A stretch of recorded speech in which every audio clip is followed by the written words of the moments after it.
బట్టలు పెట్టడం ఎంతటి ధనఫలం. మన గృహంలో వివాహాది శుభకార్యాల్లో అయిన వారికి బట్టలు పెట్టడం మన సత్సంప్రదాయం.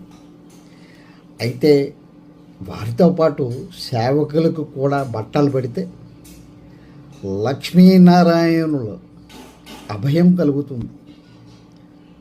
శ్రీకృష్ణ బలరాములు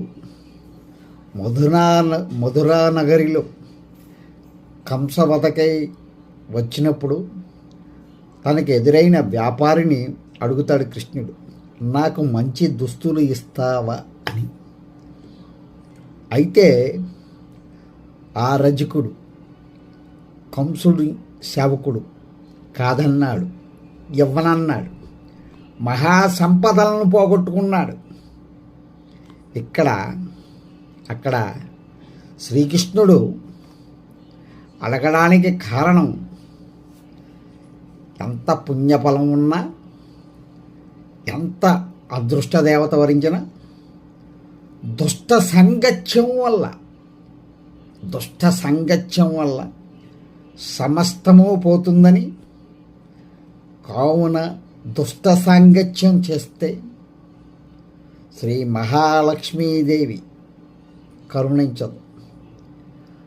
అలాంటి వారితో తెలిసి కానీ తెలియక కానీ చేసిన తప్పులు, ఆ దోషాలు పోవడానికి బట్టలు పెట్టే కార్యక్రమం చేస్తూ ఉంటాం. వివాహాది శుభకార్యాల్లో అయిన వారికి బట్టలు పెట్టడం మన సాంప్రదాయంగా పెట్టుకున్నాం. అయితే వారితో పాటు సేవకులకు కూడా బట్టలు పెట్టడం వలన శ్రీ లక్ష్మీనారాయణుల యొక్క అభయం కలుగుతుంది.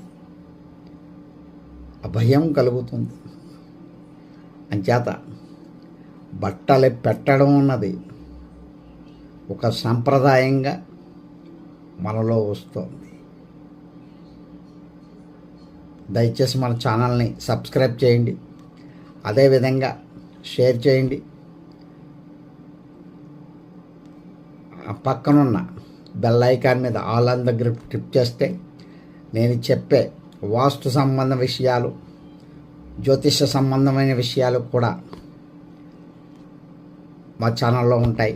కాబట్టి అందరూ సపోర్ట్ చేస్తారని ఆశిస్తూ సెలవు తీసుకుంటున్నాను.